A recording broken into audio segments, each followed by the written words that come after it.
Bismillahirrahmanirrahim.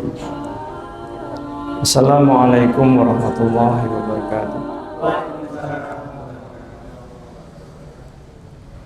Innal hamdalillah nahmaduhu wa nasta'inuhu wa nastaghfiruh wa na'udzu billahi min syururi anfusina wa min sayyiati a'malina.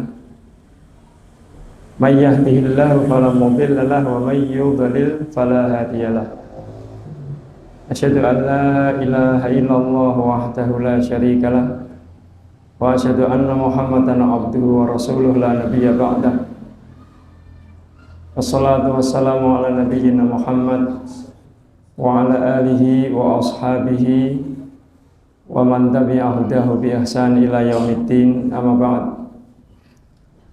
Fa inna asdaqal hadithi kitabullah wa khairul hadi hadi Muhammad sallallahu alaihi wasallam wa syarrul umuri muhdatsatuha fa inna kulla muhdatsatin bid'ah wa kulla bid'atin dhalalah wa kulla dhalalatin finnar.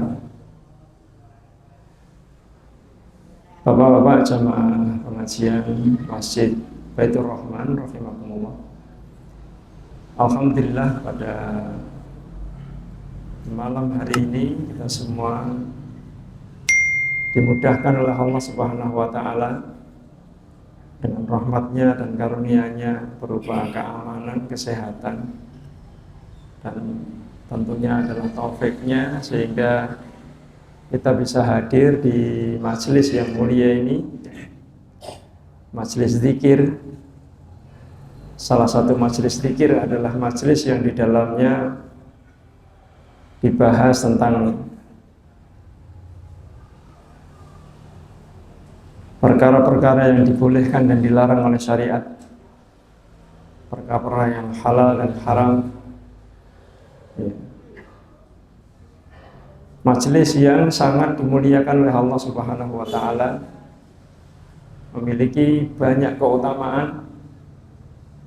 Di antaranya adalah sebagaimana yang disampaikan oleh Rasulullah SAW dalam hadis yang diriwayatkan oleh Imam At-Tirmidzi dari sahabat yang mulia Anas bin Malik radhiyallahu anhu, bahwasanya Rasulullah SAW bersabda, "Man kharaja min baitihi fi talabil ilmi fa huwa fi sabilillah hatta yarji." Siapa saja yang keluar dari rumahnya dalam rangka untuk mencari ilmu, maka dia berada di jalan Allah sampai dia kembali ke rumahnya. Kata fisabilillah, menurut para ulama, bila disebutkan secara mutlak, maka yang dimaksud yang paling dekat maknanya adalah jihad fisabilillah. Sehingga kalau bapak-bapak membuka syarah atau penjelasan hadis ini, bapak-bapak akan mendapati bahwasanya orang yang keluar dari rumahnya untuk mencari ilmu, baik ke tempat pengajian seperti ini atau keluar wilayah, keluar kota atau keluar negeri bahkan, maka pada dasarnya dia seperti seorang yang berjihad di jalan Allah Subhanahu wa Ta'ala. Pahalanya sangat besar. Pahala jihad itu, kata Rasulullah SAW ketika ditanya oleh seorang sahabat, "Ma ya'dilul jihad?" Apakah ada pahala yang bisa mengimbangi jihad? Maka Rasulullah SAW menjawab, "La ajiduhu." Ditanya sampai 3 kali, Rasulullah jawabannya selalu sama, tidak ada. Kemudian beliau melanjutkan, "Apakah kamu sanggup ketika seorang mujahid keluar dari rumahnya, maka kamu masuk ke dalam masjidmu, maksudnya tempat sholatmu, kemudian melaksanakan sholat tanpa pernah berhenti dan berpuasa tanpa pernah berbuka sampai sang mujahid kembali?" Dan sahabat tadi mengatakan, siapa yang sanggup melakukan seperti itu? Tidak ada. Selain itu Rasulullah SAW juga menerangkan keutamaan orang yang mencari ilmu syar'i ya, akan diselimuti oleh rahmatnya, ghasiyatuhumur rahmah. Rahmat Allah Subhanahu wa taala akan meliputinya. Wa nazalat alaihimus sakinah. Sakinah, ketenangan akan Allah turunkan ke dalam hati setiap orang yang hadir di majelis semacam ini.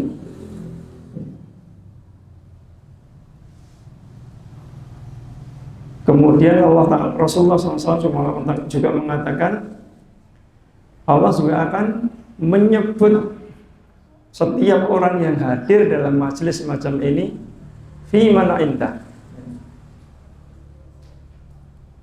disebut-sebut di kalangan siapa saja yang ada di sisinya, yaitu para malaikat muqarrabun.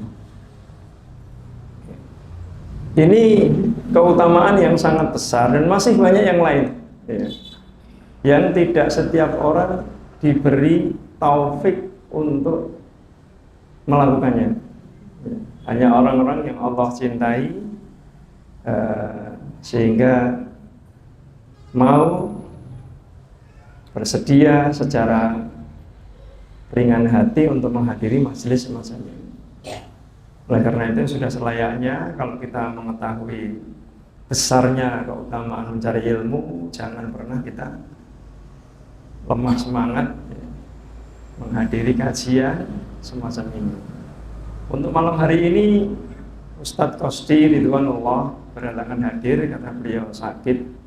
Kemudian tadi memerintahkan kepada saya untuk mengganti kajian pada malam hari ini.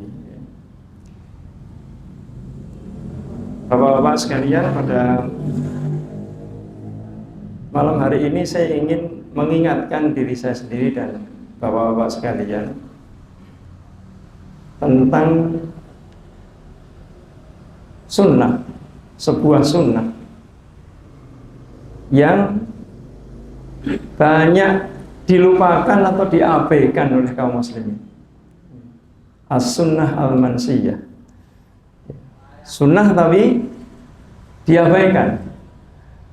Biasanya kalau orang berbicara tentang masalah sunnah itu yang terbayang sholat rawatib, sholat nawafil, siam sunnah, memelihara jenggot ya, menjaga wudhu ya, sholat tahajud, tilawatul Quran dan seterusnya.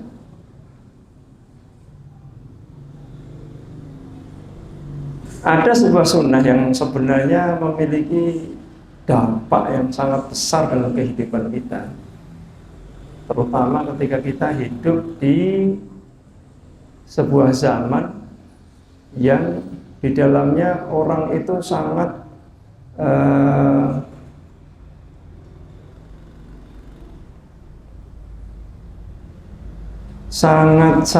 lupa dengan kehidupan akhirat, karena kehidupan yang cenderung materialistik telah menguasai mayoritas anak manusia yang tinggal di dalamnya, yang hidup di dalamnya. Paham materialisme menjadi satu realitas yang betul-betul sudah menjadi wabah yang menimpa hampir setiap muslim, bukan sekedar orang kafir, kecuali orang yang dirahmati oleh Allah Subhanahu wa taala. Menyembah materi, terlalu mengagung-agungkan kehidupan dunia dan lupa kepada akhirat. Obat supaya tidak terperangkap kepada kecintaan terhadap dunia yang berlebihan itu ya sunnah yang Rasulullah SAW paparkan, harus ingatkan ya, perintahkan. Bahkan bahasa yang beliau pakai itu bahasa yang merupakan kalimat perintah. Dalam sebuah hadis yang diriwayatkan oleh Imam At-Tirmidzi, dan Imam An-Nasai, hadis hasan sahih menurut Syekh Muhammad Nasiruddin Al-Albani dari Abu Hurairah radhiyallahu anhu, Rasulullah sallallahu alaihi wasallam bersabda, "Aksiru dzikra hadhimil ladzat." Yakni al-maut. Banyak-banyaklah mengingat kematian. Kata yang Rasulullah SAW gunakan adalah hadimal ladzat, aksiru dzikra hadimil ladzat. Banyak-banyaklah mengingat-ingat pemutus kenikmatan. Para ulama menerangkan hadimal ladzat itu adalah al-maut atau kematian. Intensitas kita mengingat kematian itu kalau di tengah-tengah kehidupan yang seperti sekarang ini cenderung sangat menurun. Biasanya hanya teringat ketika ada tetangga yang meninggal dunia, atau teman yang meninggal dunia, atau kerabat yang meninggal dunia, kemudian baru ingat, oh iya, ternyata ya, usia saya sudah sekian, sudah dekat kepada kematian. Sebelumnya nggak pernah ingat sama sekali. Nah, ini berdampak besar ketika seseorang jarang sekali atau lupa terhadap kematian, itu ada dampak serius. Namun sebaliknya, kalau serius seseorang itu sering mengingat kematian, itu ada buah-buah yang sangat baik, ya, sebagaimana disampaikan oleh seorang imam yang bernama Imam Ad-Daqqaq. Beliau itu seorang ulama yang hidup pada abad 5 Hijriah, yaitu tahun 447 Hijriah. Seorang ulama dari Khurasan. Khurasan itu kalau hari ini wilayah di antaranya adalah sebagian besar wilayah Afghanistan, sebagian kecil Iran, ya, sebagian kecil daerah Turkmenistan, Uzbekistan di Asia Tengah. Sebuah wilayah yang disebut oleh Rasulullah SAW. Ya. Akan munculnya pasukan berbendera hitam, Ashabur Rayatis Sub. Di akhir zaman akan muncul pasukan berbendera hitam yang akan menjadi pasukannya Imam Mahdi. Beliau berasal dari wilayah tersebut, ulama ini. Ada sebuah ungkapan menarik dari beliau terkait masalah memperbanyak mengingat kematian yang dinukil oleh Imam Al-Qurtubi. Dalam kitabnya At-Tadhkirah itu disebutkan, man aktsara min zikri al-maut ukrima bi thalathati asya. Siapa saja yang memperbanyak mengingat kematian, maka akan dimuliakan dengan 3 hal. Yang pertama itu adalah ta'jilut taubah, yaitu segera bertaubat. Yang kedua, qanaatil qalb, yaitu memiliki hati yang qanaah. Yang ketiga adalah nasyatil ibadah, rajin ibadah. Ini buah yang pasti ada pada setiap muslim yang sering mengingat-ingat kematian, peristiwa-peristiwa setelah kematian, sering mengingat akhirat, sering mengingat-ingat kejadian-kejadian pada hari kiamat. Ya. Itu 3 hal ini pasti akan dimiliki.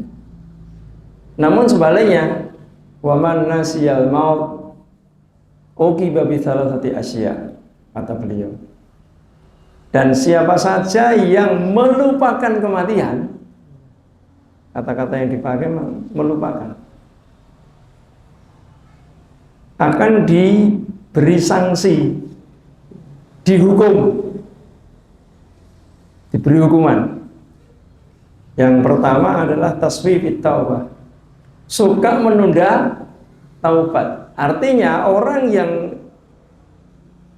tidak sering mengingat kematian itu hampir bisa dipastikan akan menjadi orang-orang yang cenderung tenggelam dalam dosa, ya, dalam kubangan dosa, dan tidak ada kerentek atau tekad kuat untuk segera bergegas lepas dari dosa itu. Kalimat-kalimat nanti dulu, ya, mengkosek, ya, mumpung masih muda, masih ada waktu untuk bertobat di usia senja. Ini apa namanya? Hanya akibat logis saja kalau seseorang itu lupa kepada kematian. Tapi kalau ingatannya kuat atau sering, efeknya juga cepat, sangat cepat. Tobat itu menjadi sesuatu yang akan segera dilakukan karena ada ketakutan yang sangat kuat, sebagaimana yang pernah terjadi di zaman Rasulullah SAW. Ada seorang pria dan wanita yang sama-sama sudah menikah, kemudian berhasil digoda oleh setan dan melakukan perzinahan. Bagaimana bisa terjadi? Bisa, namanya setan. Di masa Rasulullah SAW masih hidup, ayat Al-Quran masih turun. Panji-panji maksiat itu betul-betul tidak bisa berkibar. Namun setan bekerja keras supaya orang melakukan perbuatan yang sangat memalukan tersebut. Memang Rasulullah SAW sudah mengingatkan kita semuanya bahaya fitnah wanita, ya. Ma taraktu ba'di fitnatan adurru 'ala rijal minan nisa. Tidak aku tinggalkan fitnah yang lebih dahsyat, lebih berat bagi laki-laki sepeninggalku melebihi fitnah wanita. Kita jangan mengabaikan masalah ini. Sahabat Nabi saat itu pun bisa jebol berzina dengan wanita muslimah sahabiyah. Entah gimana ceritanya bisa terjadi seperti itu, padahal sama-sama sudah menikah. Akhirnya, ya, mereka dengan kesadaran sendiri tanpa ada yang tahu perzinahan itu dilakukan, masing-masing meminta kepada Rasulullah SAW agar disucikan, artinya dihukum rajam, mengambil resiko terberat di dunia demi bebas dari hukuman di akhirat. Begitu kesadarannya muncul kembali, imannya naik kembali, sadar akibat dari perbuatan dosa besar yang dia lakukan dulu, begitu berat besok di akhirat, ketakutannya menguat. Ini urusannya adalah ingat setelah mati nasibnya seperti apa. Perenungan yang terus-menerus ini membuatnya mengambil keputusan yang sangat berani, minta kepada Rasulullah SAW supaya dirajam. Emang hukumannya seperti itu dalam Islam, ya. Yang laki-laki kemudian segera ditindaklanjuti, ya. Yang perempuan karena sudah kandung hamil diminta oleh Rasulullah agar menunggu sampai kelahiran. Setelah lahir datang, ya Rasulullah, anak saya sudah lahir, tolong saya disucikan. Disuruh menunggu lagi sampai menyusui, disusui, sampai disapih, baru setelah itu datang kepada Rasulullah Sallallahu Alaihi Wasallam, baru kemudian dirajam. Rasulullah SAW mengatakan bahwa taubat perempuan ini itu bila dibagi kepada penduduk Madinah yang melakukan dosa, saya lupa jenis dosanya, itu cukup besar, itu niscaya mencukupi. Artinya betul-betul wanita tadi tulus taubatnya dan diterima taubatnya. Iman itu memang naik turun menurut ahlu sunnah wal jamaah. Tidak ada iman kok permanen seperti nggak pernah naik, nggak pernah turun seperti malaikat, enggak ada. Manusia selain Rasulullah SAW. Selama itu manusia biasa, pasti akan turun iman itu sehingga melakukan kesalahan. Rasulullah SAW mengatakan, kullu ibni Adam khata'un wa khairul khata'in at-tawwabun. Setiap anak Adam itu pasti sering melakukan kesalahan. Dan sebaik-baik orang yang sering melakukan kesalahan adalah orang yang orang yang bertaubat. Jadi benar kata Imam Ad-Dabaq rahimahullah bahwa kalau orang itu banyak mengingat kematian, taubat tidak akan ditunda-tunda. Takut. Betapa sering kita mendapati kasus artis di negeri ini yang hijrah karena memikirkan masalah kematian. Ada seorang pemain band terkenal di Indonesia, saya lupa, yang hijrah masuk ke jamaah tabligh, menjadi aktivis jamaah tabligh. Dia ketika diwawancarai, kenapa Anda keluar dari band di puncak ketenarannya? Saya itu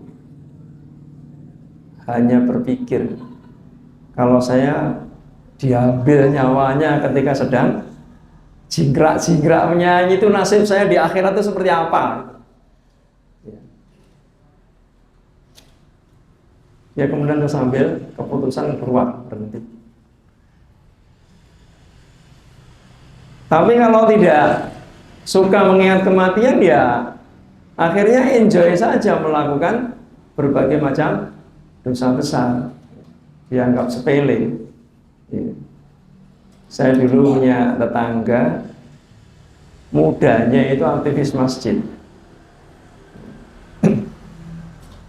Ketika masih remaja, dikenal sebagai aktivis masjid. Kemudian ketika mulai beranjak, mulai dewasa, berkeluarga, itu malah nggak sholat. Ya, ketika diingatkan masalah sholat, waktu itu saya mau ke masjid. Ya. Dia sedang tahlilan, ikut tahlilan. Ayo ke masjid. Lagi kafir. Jadi guyonannya itu guyonan berbahaya seperti itu. Ya ini saya yakin 100% dia bukannya tidak percaya akhirat, ya, tetapi melupakan akhirat. Dari rutinitas hariannya bangun tidur sampai tidur kembali itu nggak ada agenda merenungkan akhirat atau mendengarkan pengajian tentang kematian atau membaca buku-buku atau hadis-hadis tentang masalah kematian. Yang diingat-ingat ya kebutuhan harian yang di depan mata. Ya nggak apa-apa selama niatnya bekerja itu untuk mencari harta yang halal, memenuhi kebutuhan keluarga, menjaga martabat supaya tidak menjadi orang yang menjadi beban orang lain dengan meminta-minta, itu bagus, pahalanya besar. Sebagian ulama mengatakan itu setara dengan jihad. Ya. Tapi kalau niatnya itu adalah fakhron, wariyaan, karena hendak membangga-banggakan dirinya, hartanya dengan prestasi atau capaian perolehan hasil kerja yang menakjubkan, kemudian membanggakan diri di tengah-tengah masyarakat, maka nggak ada nilainya sama sekali, hilang. Akibatnya seperti itu tadi, digilas oleh roda kehidupan yang kencang berputar, kemudian lingkungan yang tidak kondusif untuk tumbuh kembangnya iman, ya. Kemudian tidak berusaha untuk membentengi diri dengan resep Rasulullah SAW ini tadi. Akibatnya pasti taswifil taubah, menunda-nunda taubat. Akibat kedua, kata beliau, bukan akibat ya, hukuman kedua menurut Imam Ad-Daqqaq bagi siapa saja yang melupakan kematian adalah tarki ridho bil kafaf, selalu merasa tidak puas dengan rezeki yang sedikit, susah untuk qanaah. Bahkan kalau yang ekstrim sudah rezekinya melimpah pun juga tidak puas. Koruptor itu Bapak bisa lihat kan sendiri kan beritanya, pejabat-pejabat entah bupati, entah menteri, entah gubernur, entah anggota DPR tingkat 1, 2 atau pusat, bukan orang-orang yang kurang gajinya, orang-orang yang lupa sama akhirat. Kalau muslim udah nggak ada bayangannya tentang malaikat maut, tuh nggak ada, neraka nggak ada, kesusahan pada hari kiamat seperti apa sudah nggak kebayang. Ini mengerikan, Mbak. Akhirnya gaji dan tunjangan sebesar itu pun masih kurang gitu, ya, sempat-sempatnya korupsi. Ini betul-betul mengerikan. Nah, itu akan menimpa diri kita pula pada level yang mungkin di bawahnya. Sudah diberi kecukupan masih saja merasa kurang. Ya, ini obatnya memang cuma satu. Kalau kita emang selalu merasa kurang padahal sebenarnya sudah lebih dari cukup kalau dilihat dibandingkan dengan orang-orang yang di bawah kita, yaitu tanda kita pasti lupa kepada kematian atau lupa kepada perintah Rasulullah SAW yang lainnya. Kalau dalam urusan agama lihat kepada orang yang lebih tinggi, tapi kalau dalam urusan dunia lihat kepada orang yang lebih rendah. Ini resep lain dari Rasulullah SAW supaya kita mampu bersyukur terkait masalah dunia dan bekerja keras terkait masalah akhirat kalau melihat orang yang lebih kuat megangnya agama. Jangan dibalik. Kalau kita mencerminkan masalah akhirat kepada orang di lingkungan kita yang lupa pada akhirat, kita merasa aman. Sudah rajin ke masjid, sudah rajin baca Quran, sudah rajin pengajian, sudah rajin siang sunnah, kurang ngopo. Ya kalau ukurannya itu ya kita akan merasa menjadi orang soleh. Coba kita baca biografi salafus soleh, biografi para sahabat, biografi tabi'in, tabi'ut tabi'in, dan imam-imam yang mengikuti mereka dengan baik. Kalau kita rajin membaca biografi mereka, kemudian mengaca kepada gaya hidup mereka, baru ketahuan, oh ternyata masih banyak cacat, masih banyak kekurangannya, masih ada potensi-potensi masalah besok di akhirat yang ternyata mereka sendiri pun merasa tidak aman, apalagi kita. Orang-orang seperti itu hari-hari itu luar biasa semangatnya untuk pulang ke akhirat. Nilai dunia memang tidak begitu berharga di mata mereka. Bukan berarti mereka malas bekerja, tetap bekerja, tapi orientasi hidupnya itu yang lurus. Kita bisa bandingkan gaya hidup Utsman bin Affan sama Abdurrahman bin Auf dengan diri kita. Utsman bin Affan dan Abdurrahman bin Auf radhiyallahu anhuma itu adalah orang-orang yang sangat kaya di kalangan sahabat saat itu, paling kaya. Kekayaannya luar biasa, silahkan dibaca. Meskipun demikian, dalam biografi yang saya baca tentang mereka berdua,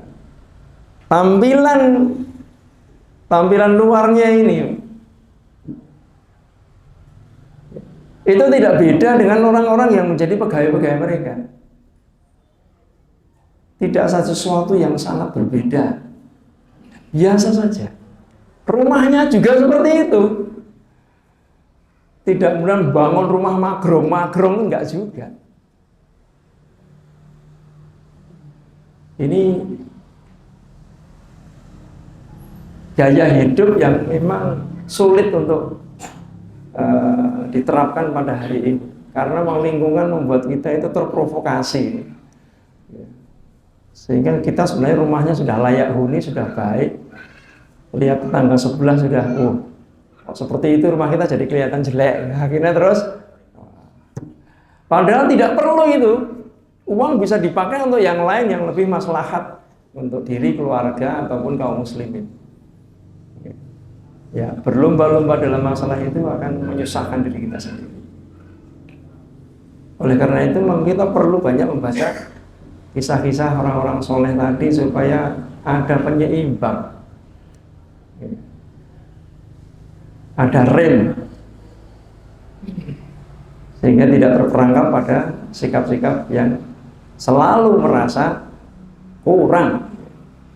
Tapi pangkalnya adalah yaitu tadi, tidak sering mengingat kematian. Yang terakhir adalah malas ibadah. Ini akibat logis juga. Kalau orang sudah nggak berpikir tentang mati, jangan harap ya rajin ibadah.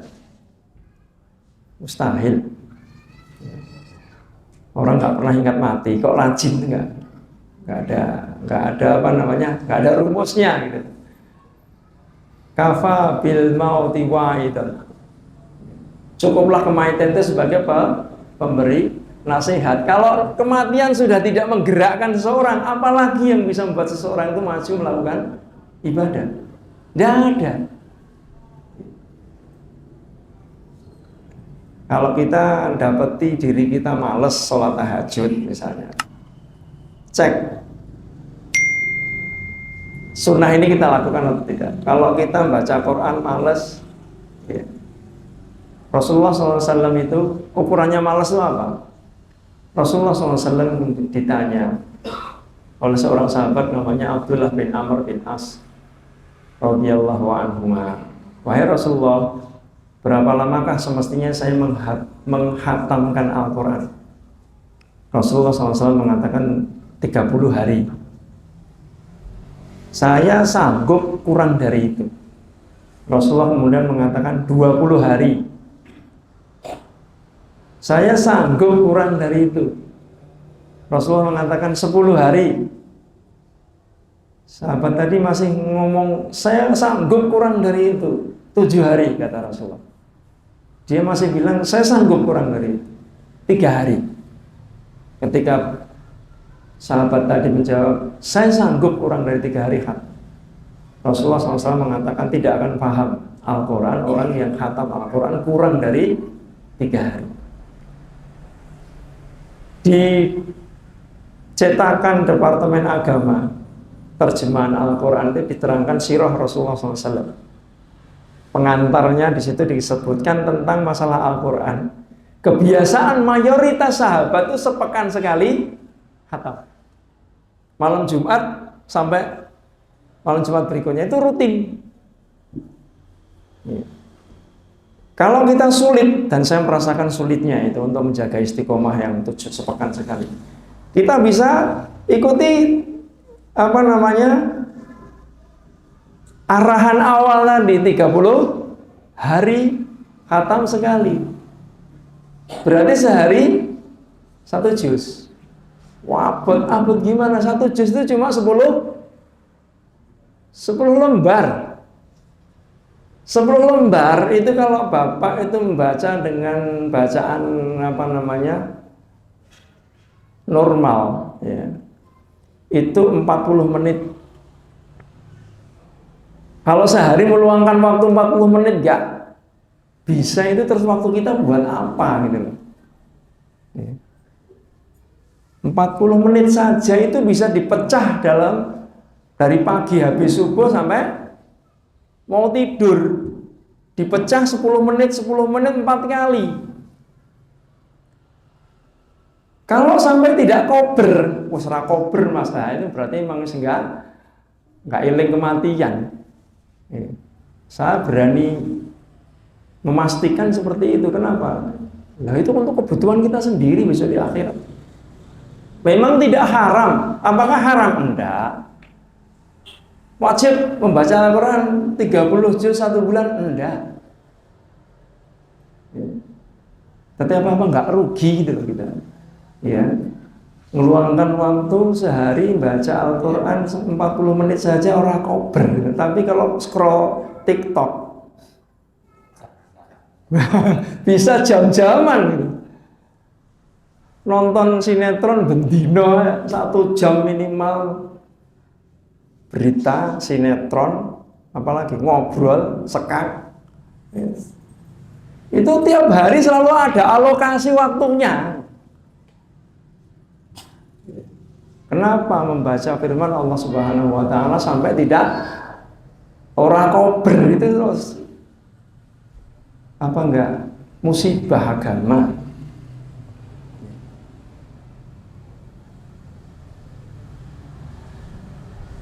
Tahajud babar belas enggak pernah kecuali di bulan Ramadan. Nah ini musibah, kita rugi besar. Setiap malam Allah Subhanahu wa taala turun ke langit dunia di sepertiga malam yang terakhir, kemudian menawarkan siapa yang berdoa akan aku kabulkan, yang mohon ampun akan aku ampuni, yang meminta aku berikan. Seolah kita nggak butuh. Kalau Jokowi atau presiden siapapun yang datang membuka ruang, siapa yang mau minta monggo, ya. Orang berjejal menunggu kedatangannya dan berharap diberi waktu atau kesempatan untuk menyampaikan keluh kesahnya dan diselesaikan masalah-masalahnya. Itu makhluk yang sangat terbatas kemampuannya, jabatannya. Setelah itu juga nggak bisa lagi memberikan manfaat. Dan ini Allah Subhanahu wa taala setiap malam itu memberikan fasilitas seperti itu, diabaikan. Kenapa? Tidurnya larut. Kalau orang sudah tidurnya larut, jam 12 baru tidur, alamat untuk sholat tahajud susah. Karena itu menyalahi. Rasulullah SAW itu membiasakan tidurnya itu awal. Tidur awal, bangun awal. Ya. Kita mungkin susah ya, habis isak tidur susah, memang masih belum ngantuk. Tapi jangan sampai tidurnya larut, supaya mudah bangun malam. Kalau kita sampai nggak sempat baca Quran, nggak pernah bangun malam tahajud, ya, itu kita berarti sudah dibelit oleh dosa, kata seorang ulama. Ya, sudah terbelenggu oleh dosa sehingga berat melakukan kebaikan. Kenapa terbelenggu dosa? Karena tidak taubat. Tidak segera taubat. Kenapa tidak segera taubat? Karena lupa kematian. Berarti saling berhubungan. Maka saya sarankan kepada diri saya sendiri dan bapak-bapak sekalian, ya, mari kita biasakan merenung tentang kematian. Tidak harus setiap hari, tapi jangan terlalu lama. Upayakan kita ingat-ingat itu, supaya bangkit kembali semangat untuk beribadah, menerima rezeki yang diberikan, dan tidak suka menunda taubat. Kalau kita sering pengajian tapi melupakan masalah ini, sama, nggak ada efek gitu loh. Ngaji, baca Quran tetap males, tidak bisa baca Quran. Loh, saya nggak bisa baca Quran, ya belajar, berarti harus belajar baca Quran. Sudah tua, apa masalahnya? Ya.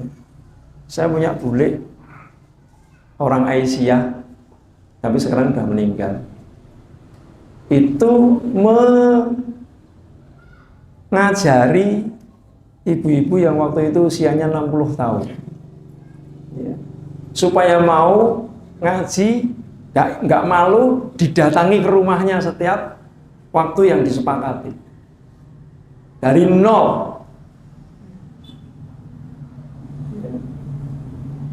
Alif fathah A, alif kasroh I, alif dhammah U, A, I, U yang pakai turutan zaman kita itu Pak. Jadul itu kan pakai turutan.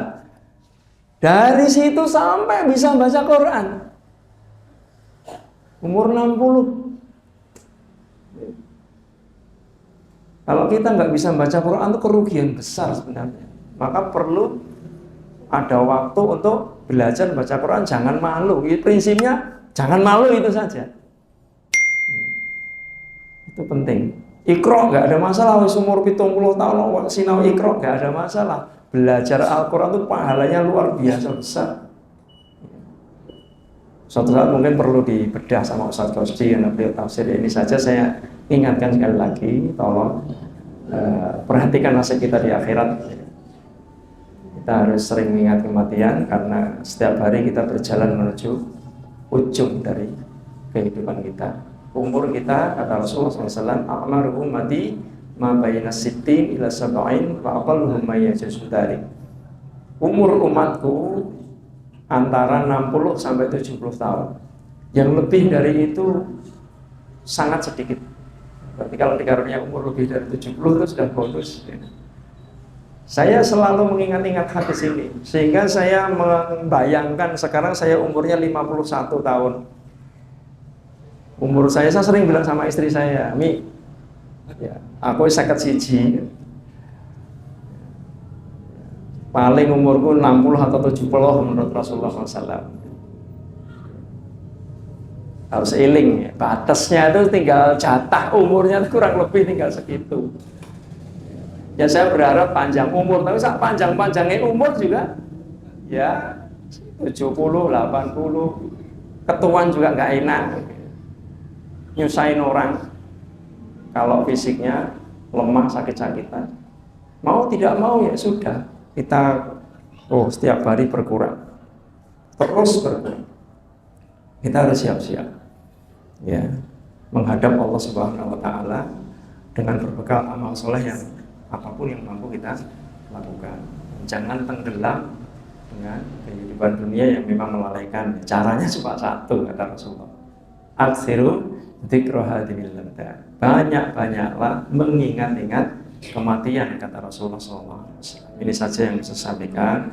Mohon maaf atas segala kekurangan. Subhanallah wa bihamdihi. Asyhadu an la ilaha illa anta astaghfiruka wa atubu ilaik. Wabillahi taufiq wal hidayah. Assalamualaikum warahmatullahi wabarakatuh.